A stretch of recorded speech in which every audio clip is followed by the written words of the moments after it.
Greetings, Hillsborough County. My name is C.J. Roberts, and I'm the president and CEO of the Tampa Bay History Center and the chair of the Hillsborough Arts Council.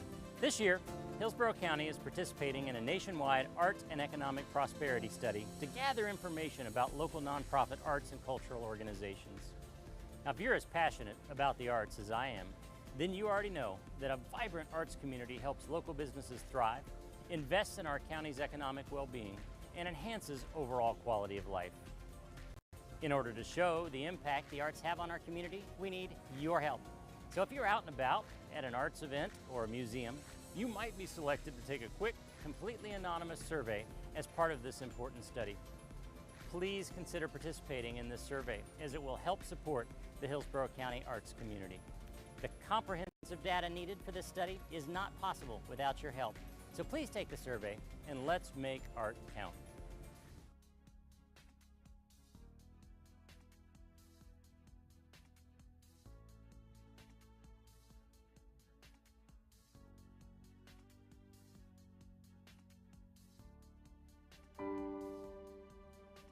You know what I like about my morning commute? It's time to reflect. Ponder those big questions. Who are we? Why are we here? Sometimes you just gotta take those bumps in the road and keep on moving forward. Dude, you couldn't possibly be any more wrong. Stop the car.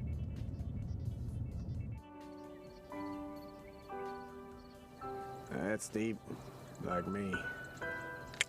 I can respect that. Dude, it's a pothole. I could report it to Hillsborough County right now as a customer service request. Just choose your service and select the issue. Your browser pinpoints the problem, and you can add any important information and even take a picture. It puts Hillsborough County at your service 24/7. Well, all right.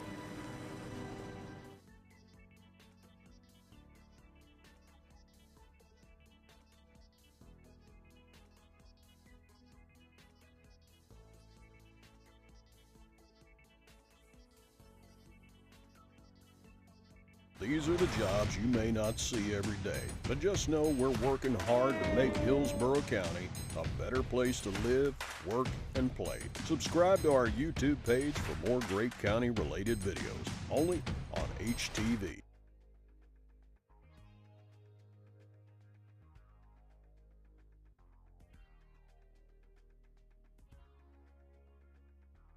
Flossing in the morning is a really great way to keep your teeth healthy and start the day.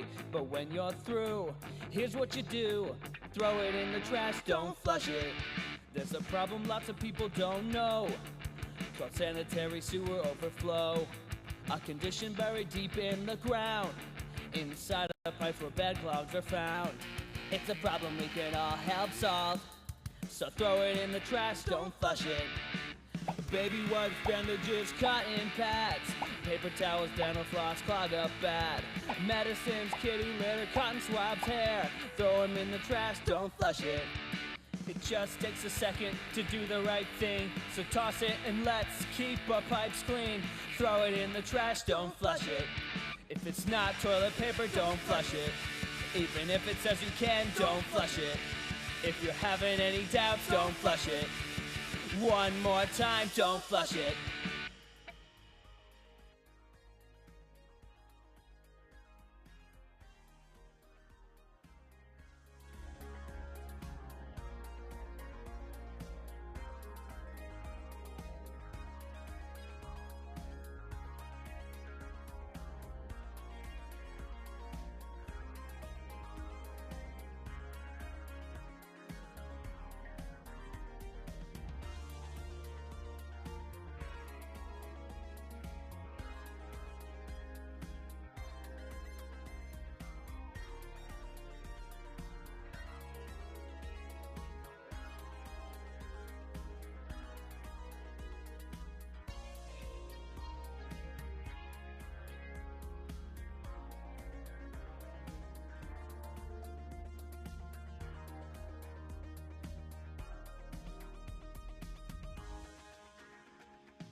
morning. Welcome to the Affordable Housing Advisory Board meeting on Monday,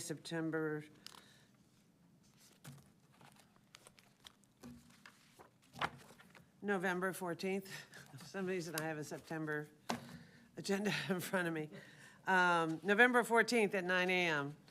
I wish it were September right now. So with that, I'll call the meeting to order, and we'll start with the Pledge of Allegiance.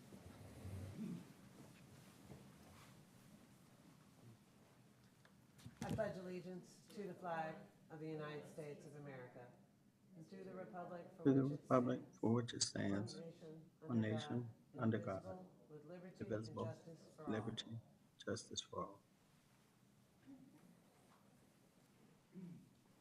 Thank you. With that, I'm going to ask for a roll call so that we can hear who's online as well as those that are in the room and able to be present and determine quorum. Good morning. Commissioner Overman, Here. Rosenwasser, Myers, Mathis, Abel, Powell, Goods, Karen Jackson Sims, David Hollis, Gordon, and Julius Adewepo. Here. And for county staff, we have Cheryl Howell Present. and Nancy Takamori. Here. Commissioner, just for the record, we do have an excused absence from David Hollis, Karen Jackson Sims, and Leslie Gordon. Excellent, thank you very much. And we don't have a quorum as of yet, so we'll have to pass on the minutes later on down in the meeting, but thank you everyone that were able to attend today. I appreciate it. This will be my last chair position as a board member for the Affordable Housing Advisory Board, and I wanted to say thank you for all the hard work that we've done over the last 4 years. It's been a stellar progress, and we've got a lot of good things happening in the affordable housing, and I'd like to see that continue. With that, I'm going to open it up for public comment. We have 15 minutes set aside for anyone that wishes to speak regarding affordable housing. And do we have folks here that wish to speak? No, Commissioner, they're not here to speak. Okay, then and no one signed up online to speak? No, ma'am. Okay, great, thank you very much. We'll pass on the approval of the minutes until maybe we get a quorum. And the next item is the chair's report. I don't really have a report today, other than that we are doing a great job in terms of helping individuals find places to live and creating more housing than we have in history, is my understanding. Ms. Howell has done a remarkable job, and I believe is adding to her resources to be able to accomplish that. And I don't have a legislative update as of right now, because the session is not in place. With that, we do have a report from Eric Olson on consumer services. Is Mr. Olson available? Commissioner, good morning. Frank Strom, Consumer and Veteran Services Director. I'll be stepping in for Eric today. He had a family emergency, if that's okay with the chair. Sure, that'll be fine, thank you. Okay, Commissioner, good morning. I thought I'd just provide a couple of highlights that we previously provided to the board concerning code enforcement and Consumer and Veteran Services efforts in handling violations of the Tenants' Bill of Rights. Since July of 2021, Consumer Protection has handled 25 reports of violations of tenants' rights, with code enforcement addressing 3,200 property maintenance cases involving Tenants' Bill of Rights. Within our reporting, we had 10 cases that were referred to other agencies, 10 cases that were resolved through education and warning to both the tenant and the landlords. 2 of the cases were unfounded, with 2 outside our jurisdiction and 1 litigated. And when I reference 10 referred to other agencies, that's simply a majority of those, 70 to 80% of those were just questions that were answered by our investigators, and then the citizens were referred to our website or to our webinar for additional information. Consumer and Veteran Services receives and reviews complaints, and the department works to educate both our landlords and tenants about the ordinance. Our methods of outreach include established relationships with our Equal Opportunity Administrator's Office to receive and review complaints relating to the Tenant Bill of Rights. We have updated our county website with a Q&A section for discrimination issues in collaboration with communications and digital media and our county attorney's office. In terms of outreach, we've held Telemundo, Consumer Protection and Tenants Bill of Rights. We've held interviews with Telemundo. Sorry for that. Lost my train of thought. We've had interviews with ABC Action News. And then we've also had discussions with Pinellas County Consumer Protection regarding their efforts concerning the issue. To date, that is the updates that I have for you this morning. I'm happy to answer any questions that I may. Thank you. Thank you very much. I don't see any raised hands for those that are online. Oh, Dr. Strom, thank you for being here today. Yes, please. There you go. There you go. I haven't been in person for a while. So my question is about the kinds of complaints you're getting. There is a number of different aspects of the Tenant Bill of Rights. So I'm wondering, the complaints you're getting, can you summarize what part of the Tenant's Bill of Rights are people claiming to have seen violated? Yes, Doctor. Good morning. So in general, I think, and I don't have those details in front of me, but if I remember the conversation correct with Eric, a majority of them were just simply education. Tenants may not have understood the term income discrimination, and equally the landlords may not have understood the ordinance. So once the education aspect was addressed, both the landlord and tenants, we were able to resolve a majority of those in favor of the citizen or the tenant. I hope that answers your question. Not entirely. So they're educated about what exactly? I mean, is it because I think there's parts of the Tenant Bill of Rights have to do with notification of rights, also has to do with source of income discrimination. So are the problems arising around any particular element of the Tenant's Bill of Rights? Yes. So it does seem to focus, and again, there's not a significant number of complaints. 25, over the course since July. We don't feel a significant concern in the number of tenants and landlords that are out there. In terms of the tenants, they may not just have understood, what their rights were to say. The landlords maybe just needed clarification on the ordinance, although it exactly says, what forms of income they could not discriminate against.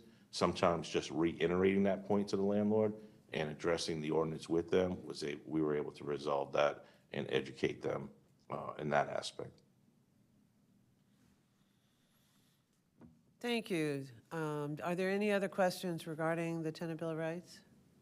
The only report I have is that I had an opportunity to meet with several members of the Bay Area Apartment Association since our last meeting, and help, as Mr. Strom indicated, that help them kind of understand how the law works.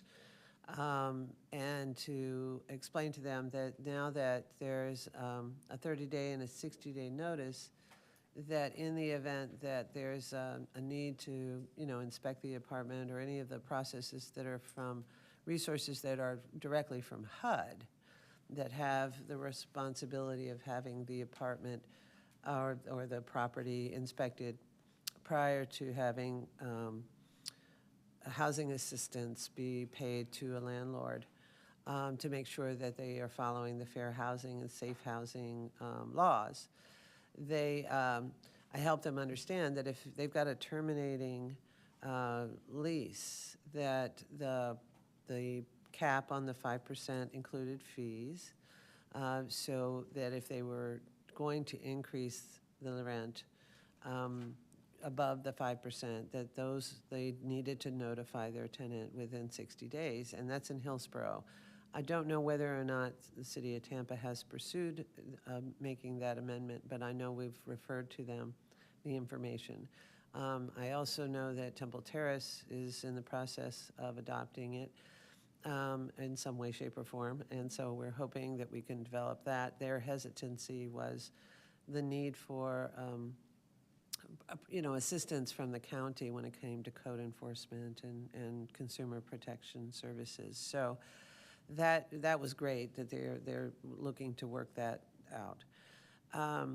The other, especially with the opportunity or the necessity of 60 days notice for a termination of a lease or non-renewal or the increase, gives the landlord good amount of time to have that inspection done.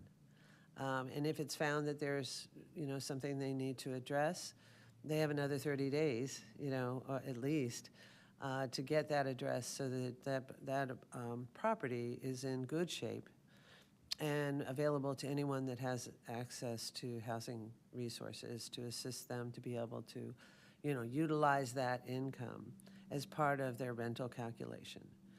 I also had the pleasure of offering a proclamation to THHI, or Tampa Hillsborough Homeless Initiative Board and supporters, a proclamation regarding homelessness and for the month of November. And given that we are seeing an increasing number of individuals who are unable to afford the rents in Hillsborough County, they have great pressure on them right now. The good news is they are working very, very closely with all of our nonprofit agencies in order to help find residences for individuals that are finding themselves homeless. The bad news is we're finding more and more of our middle income individuals and families that are unable to afford Hillsborough County rents. So having access to supportive housing assistance is very, very helpful for a lot of our workforce right now. And the challenge we're seeing is that landlords have some landlords have gone to a process of the first and last and current month as the security deposit to as much as 5 months, which in my opinion is price gouging. But apparently permitted by HUD because it's so difficult to find places that have not been able to effectively address the discrimination in terms of income.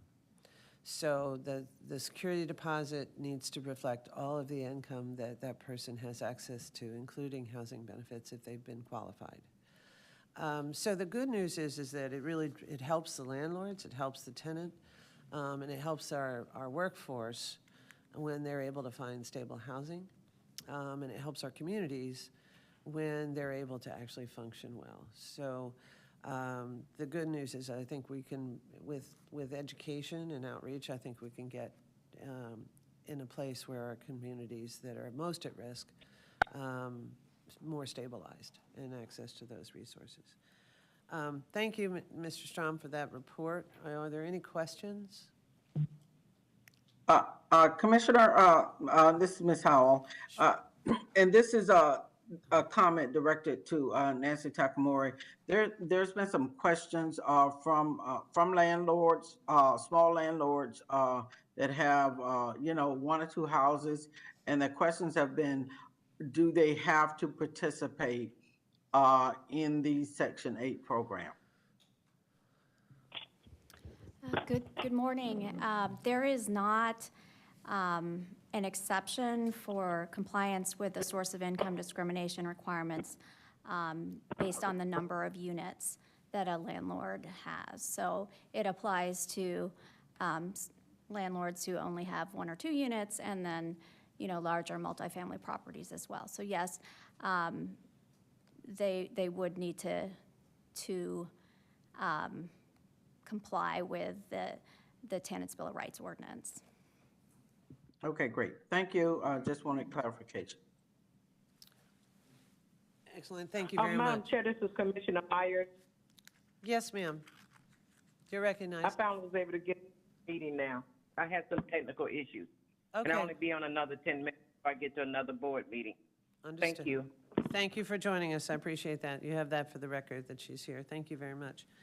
Okay, seeing no other questions, and I don't see any hands raised, we can move to the director's report. Good morning. Good morning, everyone. My name is Cheryl Howell, and I am the Assistant County Administrator of Equity and Community Impact. Uh, First and foremost, what I want to do is really just thank Commissioner Overman for her fierce advocacy and all that she has done in the affordable housing arena and what she's done for people who really don't have a voice in this process. So really, I want to extend my sincerest thanks to you, Commissioner, for all that you've done in this space. It certainly, words cannot really, words cannot demonstrate how appreciative I am of you and all that you've done for this county and for people who are extremely low income and don't have a voice and don't have options. You really have, you really served as a hero for them, as an advocate, speaking up in spaces that they certainly would have never had a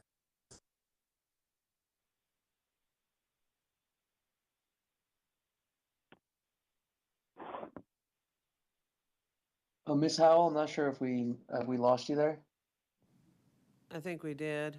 Actually, it looks like the whole system, it looks like the WebEx is hopping around a little bit.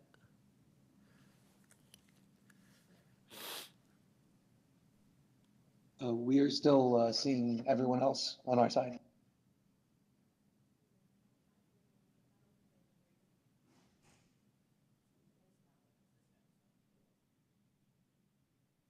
She may need to dial back in. Can you? I believe so. We're not getting any She's interaction from her. She needs to log out and log back in. I see her on WebEx, but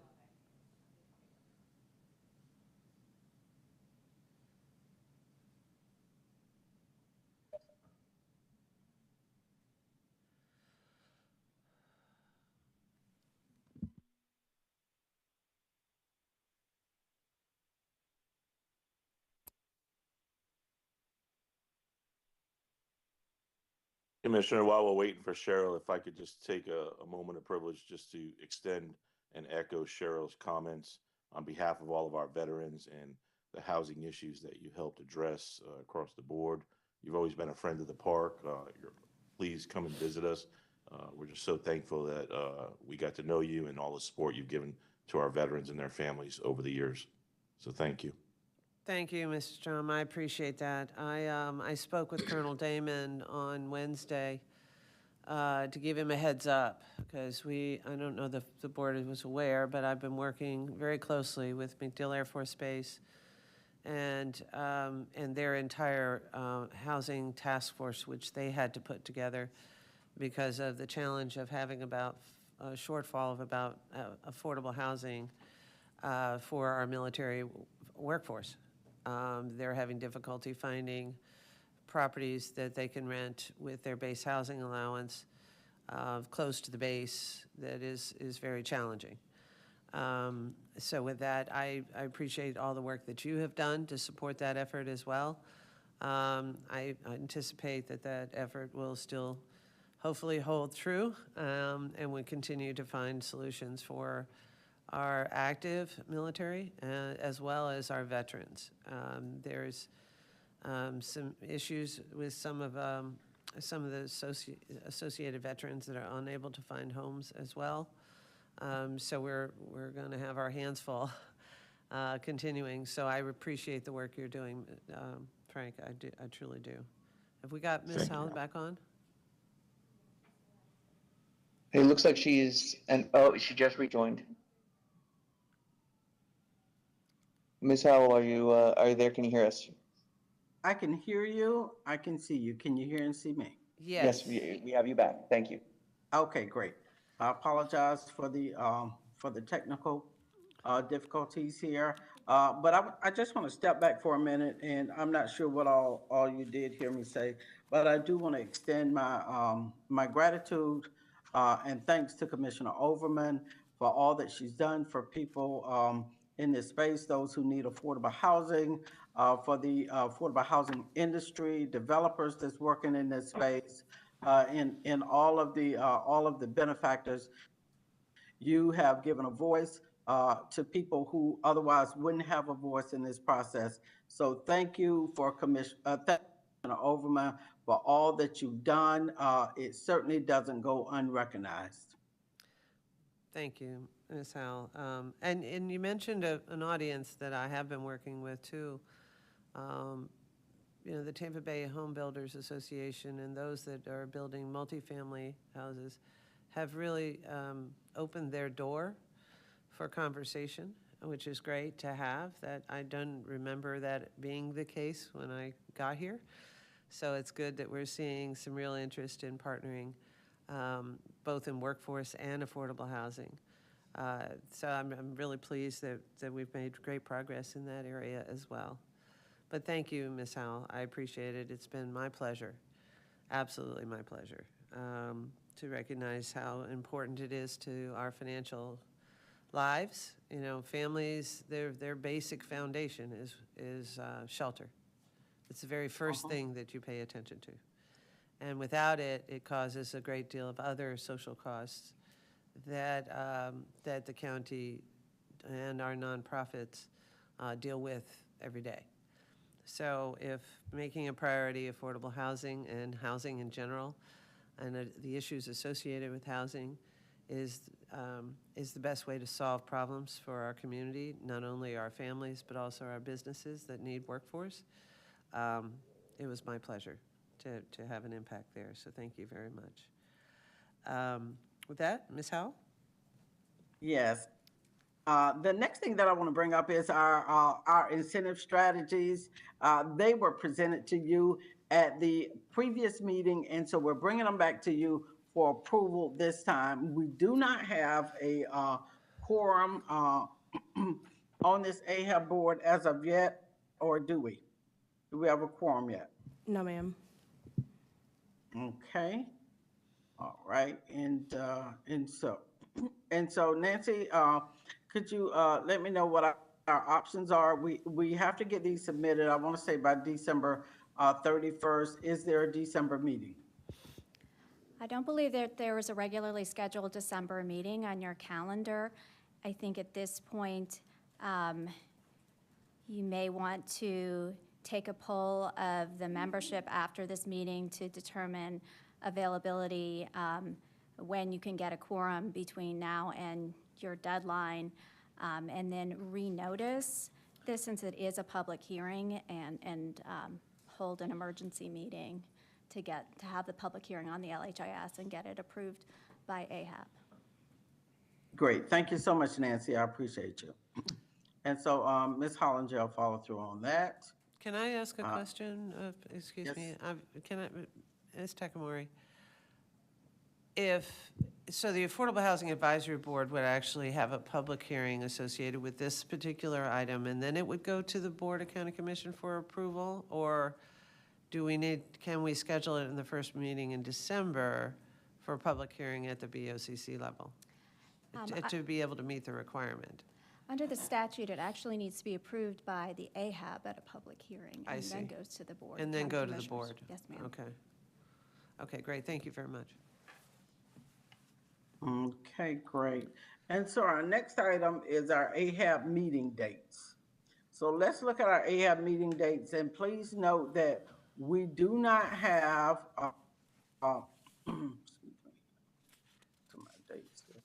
we do not have the dates for next year's board meeting yet, and we do not have our assigned person from the Board of County Commissioners that's going to be sitting on AHAB. We do have some proposed dates, and these are proposed meeting dates here for 2023. So our next regularly scheduled meeting date will be January 9th, 2023. And the following is February 13th, 2023. Prior to the February 13th meeting, we should have some clarity on the meeting schedule for 2023, and we'll come back and we'll make the adjustments and changes needed to be made in the AHAB schedule based on those dates and based on any particular dates that the chair of the AHAB would have if the BOCC assigned commissioner will be the chair in this process. So historically, they have been, I think it's been one time when they haven't been, but historically, they are the chair, and we'll make those adjustments at that time. Are there any questions, any concerns? I'll offer some guidance for the board members to hear typically what the BOCC will do. Next week on the 22nd, after the investiture and the new commissioners are all sworn in, shortly after that is when the board members select the committees or the advisory boards or the councils that board members serve. And currently, there is one board member that is that has a choice of choosing the Affordable Housing Advisory Board. That can be, they select it. If there's two people, then there's a vote that the majority of the board then allows for that person to be assigned. In addition to that, Commissioner Myers is actually appointed by Hart.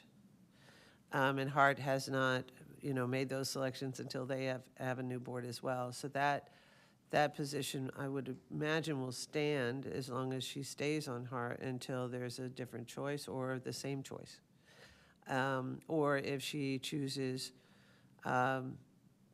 she chooses to serve on the board as she is now, but as a member of the BOCC, and that is approved by the board. So there's several changes that will occur, and there'll be uncertainty for at least 30 to 60 days, but there will be a Board of County Commissioner member on the board, and it is up to this board to choose who acts as chair.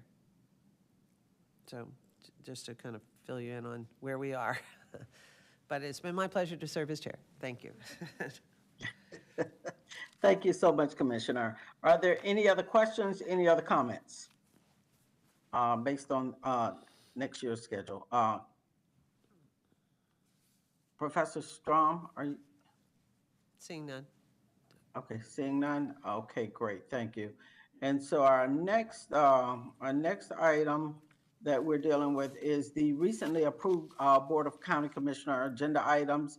And so I want to take you to just a couple of them. One in particular is that we had approval of a 96 unit acquisition and rehab of a 96 unit apartment complex in the CDC of Tampa. Was awarded funding from ARP funds on that particular project. It allowed us to come in and really take over all of those units for affordable housing and preserve those units for our most vulnerable populations. We also did an acquisition and rehab on a 28 unit apartment complex as well. And so that's in process. Right now, I want to say we have gone to closing on that one. And so we are moving forward fiercely in preserving affordable housing units. What we do know is that we can't build those units as quickly as we can, preserving them. And so we have both legs of our new construction and our preservation moving very, very rapidly. And so are there any questions on our recently approved agenda items? I don't see any hands raised. One of the items, Ms. Howell, is the A2 on October 6th was the LURA termination for Williams Landing. The reason I'm asking about that one and whether or not we were either offered or were unsuccessful at acquiring an opportunity to see if they would be willing to extend that LURA. The reason I'm asking is I spoke with, at the Veterans Day Parade, I spoke with the gentleman who works in South County regarding homeless. He's the sheriff that actually works with individuals that are found to be homeless. And they said the highest population that they're experiencing in the south part of the county are actually our elderly that are unable to find places to live or are now homeless and staying in their cars.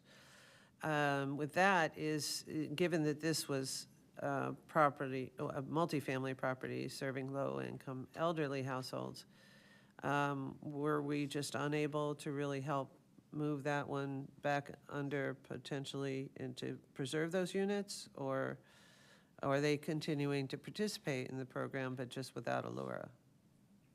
Okay, so this is an older agreement that we're dealing with here. And so there is a second layer of protection that's in these agreements. And so they have a lure with us that they serve, and that lure typically has been at a shorter term. But they also have a lure with the Florida Housing Finance Corporation as well. And so that lure was a longer term lure. So even though our lure expired, they're still under, they still have a commitment, an affordability commitment to serve those specific populations with the lure at Florida Housing Finance Corporation. And I want to say that lure goes out to 2045, I believe, but I can get the specifics of it for you. No, that's great. That's what I was questioning, is that one of the Housing Finance Authority properties that would, in fact, preserve those number of units for that particular property. That's excellent. Thank you very much. Did you speak to the American Rescue Plan funding one yet? Yeah, I spoke a little bit about the ARP funding. With the ARP funding, I just want to say that we were able to actually utilize about $27.1 million, I believe it was, for affordable housing. And those funds were set aside. So our first project, we utilized $2.1 million to acquire a 36 or a 38 unit apartment complex with First Housing. The next two projects, one was a 96 unit and the other was a 28 unit. And we utilized the additional $25 million that was set aside by the board and spearheaded by Commissioner Overman in this process. So we're very, very grateful. Your legacy lives on in this process, Commissioner, with all the work that you've done. And so we've had a number of units set aside that they were up for sale. And so they probably would have gone market rate and we would have lost those units forever. So we will continue to work feverishly in this space to preserve units. Yay. That's an official comment. Yes, ma'am. And I will move on. We have just a second here, because I believe that I lost my agenda. Well, you're at the Affordable Housing Services report.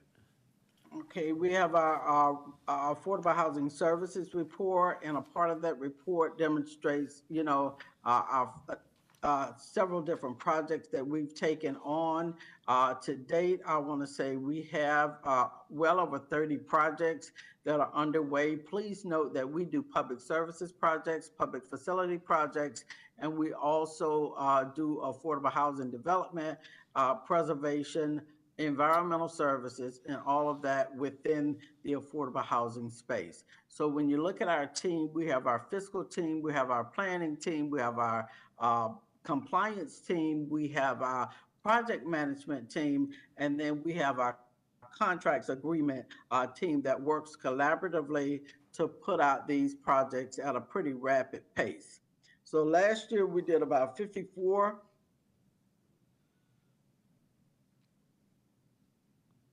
Oh shoot, she froze up again. Ms. Howell, I believe we may have lost you again.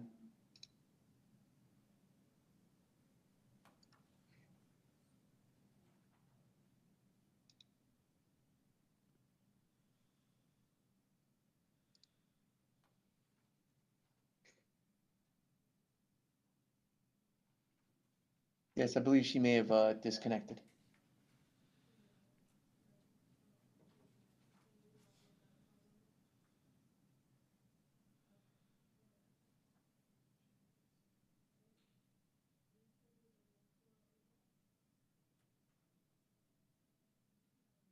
She may want to turn off her video too and just call in.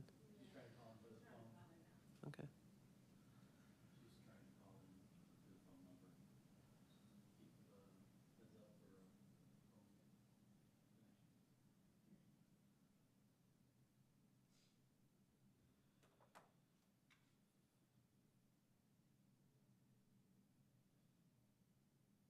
Are you able to hear me now, sir? Yes, we can are, hear you. Ms. Howell. Okay, we're having some problems this morning. I do apologize. But we have 5 different divisions.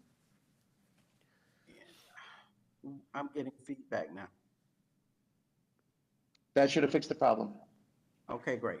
We have 5 different divisions that work feverishly towards producing products, and I want to say at a pretty fast rate. We had a couple of different things this year that really impacted our affordable housing development. One was the rise in interest rates. And the rise in interest rates have really forced many of our developers to go back to the table to recalibrate and in some cases look for additional funds to make those projects work. And so the other has been timing and logistics in getting those projects done at the rate that we need to get them done. And so there's been several different extensions of projects, extensions of agreements, because we have not been able to get certain things delivered in the timeframes that we had initially anticipated. And so we continue to work with our developers, work with those contract people, project developers, so that we can get our projects completed. So if any of you are in this space, you certainly understand the frustrations that all of us have been dealing with during this time. But we really are grateful for all of our partners in this process, and we'll continue to work to get these projects completed. And we also typically have a newsletter included in our packet as well, where we spotlight one of the agencies that is doing magnificent work out in the community. We can't spotlight all of them every month, but we take one particular agency and we spotlight them and the project that they're working on each and every month. Please take time and read over that. It really is helpful information. The other thing that I wanted to bring to your attention was as we move forward in our calendar, we're going to be rolling out a calendar of events for the different projects that we're working on. We want to really encourage the participation of our AHAB board in attending those events and supporting those nonprofits and for-profit agencies that are working collaboratively with us to make these projects work out in the community. And I want to say last but not least, we just have to remember that affordable housing development is a form of economic development, and we work with populations from the extremely low income to workforce housing. And so we're working in policy. We are oftentimes kind of a fiscal agent that's in this space, and we are working in planning and project development, but we primarily, our business model supports us working with our partners out in the community. So we look forward as we bring this year to an end, working with new and existing partners as we come to the end of this year and usher in next year's work. Thank you. Are there any questions or any comments thus far? I'm not seeing any hands raised, Ms. Howell, and here we're good. Okay, we do not have any real updates on federal, state, local grants. Please know that our universal grant cycle begins in January of each year. And so for those of you who are interested in applying for grants, our CDBG, our home grants, our SHIP grants, our ESG grants, please note that we have a universal cycle that begins in January of each year. And so we'll be having some trainings and Ms. Hollinger at our next next scheduled meeting in January, will share with you any kind of training opportunities that we have. But if you have questions, please don't hesitate to reach out to our office. We're more than willing to work with you on the process. Excellent, excellent. Thank you, Ms. Howell. I'm going to open up for future business. If anyone has any future business they'd like to offer or question. Mr. Hedges, you recognized.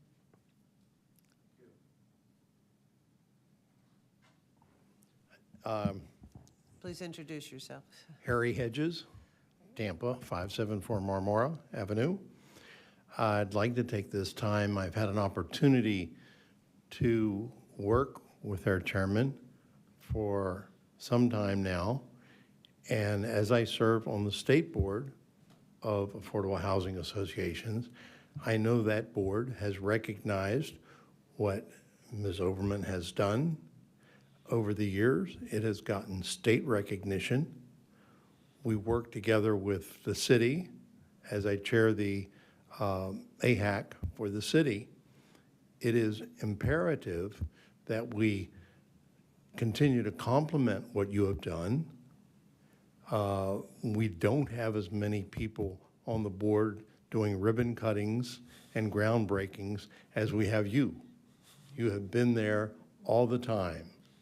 So I am honored to have worked with you, and I know this county is a better place because of you. And my passion for affordable housing and yours will live on. So please, everybody should understand what a jewel we have in Commissioner Overman. I thank you for your time. Thank you, sir. Thank you very much. I'm not going anywhere. I mean, I must be sitting in this chair. But trust me, my whole family lives here in Hillsborough County, and in terms of my children and my grandchildren, and so I'll be back in some way, shape, or form. But I thank you very much for your kind words. I do, and it is, and I want to appreciate the entire board for the hard work. Ms. Howell, Ms. Nakamori, all of the housing staff have really worked very hard over the last few years that I have some experience in watching. There's always been a lot of good work being done, but there's been stellar work. There's been aggressive action taken in order to preserve the housing stock in Hillsborough County that provides a place for our families and our community. That's incredibly important in order to really address the needs of our residents. And I just wanted to say thank you very much for the opportunity to serve.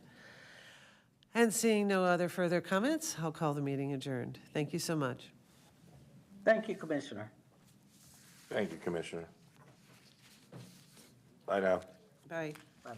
Bye, Cheryl. Bye, Frank. Thanks for being on. Yes, ma'am. My pleasure. Thank you. Bye-bye.